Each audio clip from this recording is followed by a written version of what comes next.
Hi, I'm Steve with Fitness for 5 and Fitness for 10. Here again with Dr. Nario. Dr. Nario, as you know, if you've been watching these, is with Biointegrative Health Center in Reno, Nevada. You can look them up online. It's Biointegrative Health Center. Welcome, Doctor. Hi, Steve. Thank you for the invite again. Okay, so let's talk about stress today. This might be kind of a silly question, but I want to know how you define it. What would you say stress is? What's stress? Well, Steve, everybody knows stress nowadays. It's almost the best friend of everybody. Like, what's not to stress about? Masks are back, vaccines are on the loose, the recommendations different every time we look at the news. But stress, to define it specifically, is any type of change that will lead to physical, emotional, and psychological strain. So the body's response to anything that requires attention or action. So everyone's experience about stress is different to some degree.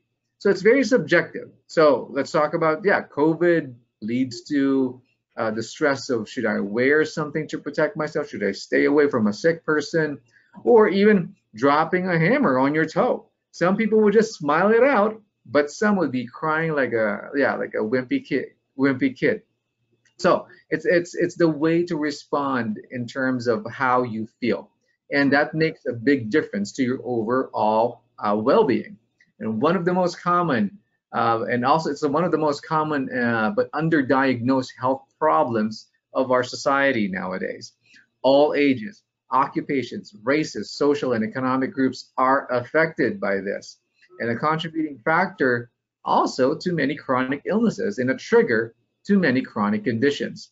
And this can also be assessed as one big key through the hormone called cortisol. Okay, so I know cortisol has something to do with stress, but how's it connected? What is cortisol? So cortisol, Steve, is nature's built-in alarm system. So it's your alarm system at home that's comparable to it. And it's the body's main stress hormone. It works with certain parts of your brain to control your mood, motivation, and fears.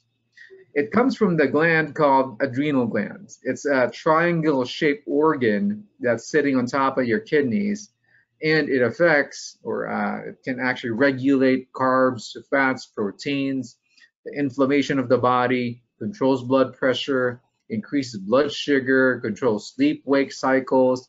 It can boost energy to handle stress and restore balance. And it's actually good to have when the stress is acute. But it is now going to be bad if you're actually producing it in a chronic fashion, meaning a prolonged way, and the body will not be reacting to this real well.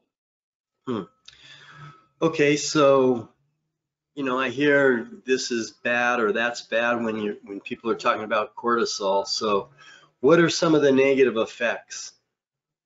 So the negative effects, Steve, are again something that we see a lot, but we're just not recognizing it. And again, chronic stress is one thing that we see every day. And this is again producing a prolonged production of cortisol. Thus, we're swimming in a chronic amount of cortisol in our system that's changing our body. So common effects that you would see with chronic cortisol exposure is bone loss, obesity, visceral obesity, insulin resistance, and also leading to diabetes, muscle wasting, immune suppression, delayed wound healing, poor memory. The people who forgot their keys, left their stove on, and now it's like all in flames. Yes, that could be also related to high cortisol. Stress and disease. I mean, as manifested by us seeing this in the clinical extent, would be I see this in asthma patients, anxiety, depression, cardiovascular problems like hypertension, high cholesterol, chronic pain, stroke, cancer, autoimmune disease such as lupus and rheumatoid arthritis, chronic fatigue, especially people who are just dragging every day, can't get out of the bed, Yeah, it can overlap with long hauler syndrome as well, and it accelerates aging and, of course, premature mortality. So here's a good, I guess, info or I guess information for everybody.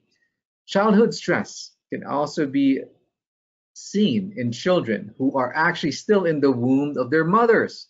If mom is so stressed, living in warm, in famine, or doing the COVID stress, that stress can already affect that growing fetus.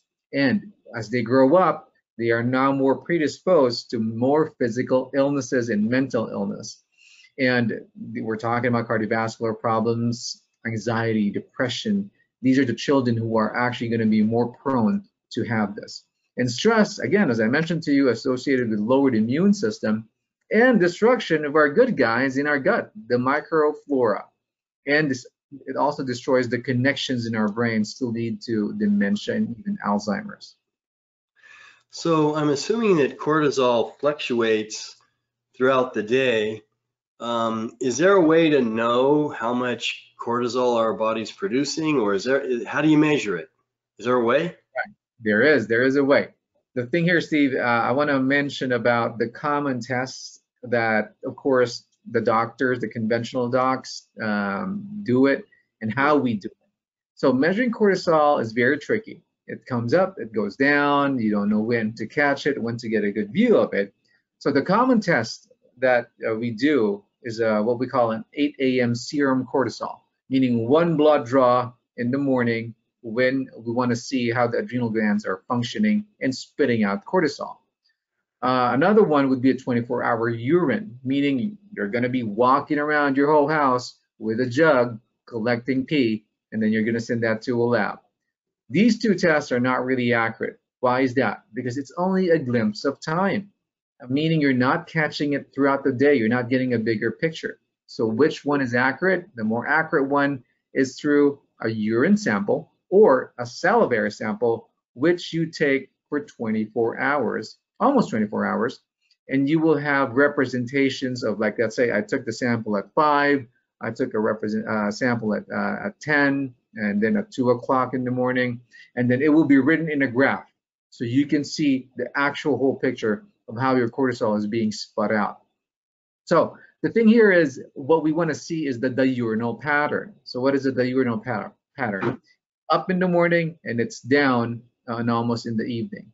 So this is going to be the first time ever, the online event of one of our presentations, that I'm going to be showing my artwork to you guys, and being one of the followers of Leonardo da Vinci. I don't know if I have the best artwork, but this is the best pattern to describe your cortisol. So in the morning, in the AM, it should start to rise up. And then, as this is evident that when you get out of bed, you have that energy and you're ready to go, right? And as you move along through the day, so the normal pattern is the broken line. So that's you. The upper line is the upper normal, and the lower line is the lower normal. So you ideally want to rise up in the morning, and as you go up through your day, you go down, down, down, down, and you're ready to go to bed. So that's the normal function of the cortisol, the adrenal glands in releasing cortisol. So now let's talk about the abnormal one. So when you talk about abnormal, when you're really stressed, so your adrenals are gonna actually help you out to produce cortisol to fight that stress. And you would see here that the adrenal glands is spurting out cortisol in the morning, keeping it up, so that you can catch up with that stress. And even at nighttime, it's still going to be on the higher end of things. And that's why it still goes down to help you go to sleep. But the point here is you're now stressing yourself out, and the adrenals is fighting real hard to keep you alive. So this is now bad if it's going to be chronic, if it's more than like a few months.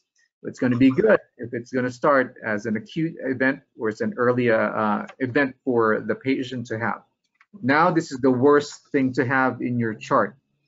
If you have a flat line, almost like a flat cortisol curve, you could see that the adrenals is not spurting out cortisol anymore and is having a hard time helping you out. And people call this what we call adrenal fatigue, but we don't want to use that term in the medical sense because there's no such thing.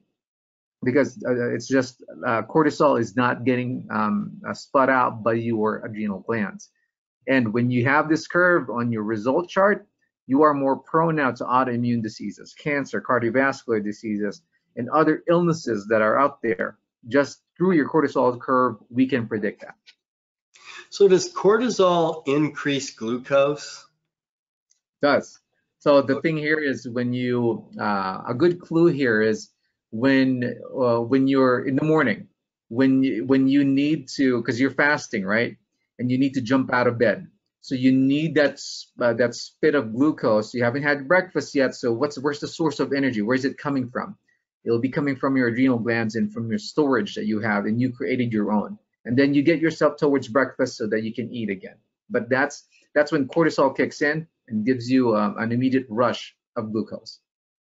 Okay, so you mentioned the adrenals. So if our cortisol is out of whack, is there a way that we can help repair the adrenals and help stabilize cortisol?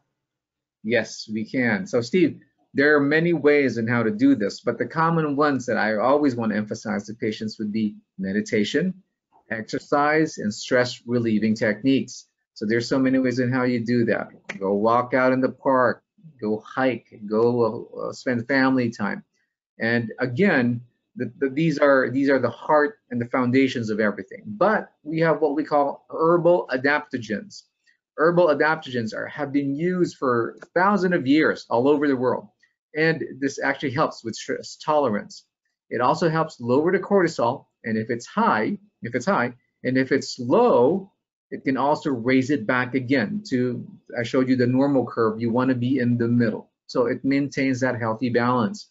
And it's also structurally, if you analyze this through their molecules, they almost look like cortisol or steroids, natural steroids that we make our own, and also like adrenaline and epinephrine to stabilize our stress response. So adaptogens are anti-fatigue drugs. I want to use that term because it actually increases attention, endurance in situations of decreased performance, and also it's something that reduces stress induced by impairments and disorders related to situations that we are in. So let me just give you a few examples that we use here in the clinic to help our patients. One is ashwagandha. Ashwagandha is called Indian winter cherry or Indian ginseng. So 300 milligrams twice a day of this for 60 days, 2 months, actually had shown to lower depression, anxiety, and stress. Ginseng, Panax ginseng. So it grows in Korea. It's also in the northern eastern part of China and far eastern Siberia. So not to mistake this for American ginseng. So that's different. Or ginseng, either way. Again, it has shown to help with chronic fatigue. And also 4 weeks of usage of this would benefit a patient. And one is rhodiola, which is, I'm going to be specific about this one, using the root. It is found in the Arctic or Northern European regions and interacts with cortisol receptors or the steroid receptors, affecting the level of cortisol to make it go down or make it go up to make sure that you have a good amount that you have in your system. So I want you to remember all of these herbs that we use. It takes time before it works. That's why I explain to patients, don't get frustrated about this. That's why the meditation, exercise, stress are the techniques that will bridge you towards that effect of the adaptogens. While you're doing that, you're taking the adaptogens already. And it only takes a little patience to see these guys or these remedies work. Okay, well, very interesting. Something that we could all help, we need help managing sometimes is stress. So thank you, Dr. Nario. Dr. Nario, Biointegrative Health Center in Reno, Nevada. Check them out online. Thank you, doctor. I see, as we all know, the knowledge is power. Thank you for letting me provide you with that edge in longevity and health maintenance, which I call the biological edge or the bio edge. Thanks, Steve. Thank you. See you next time. Thanks.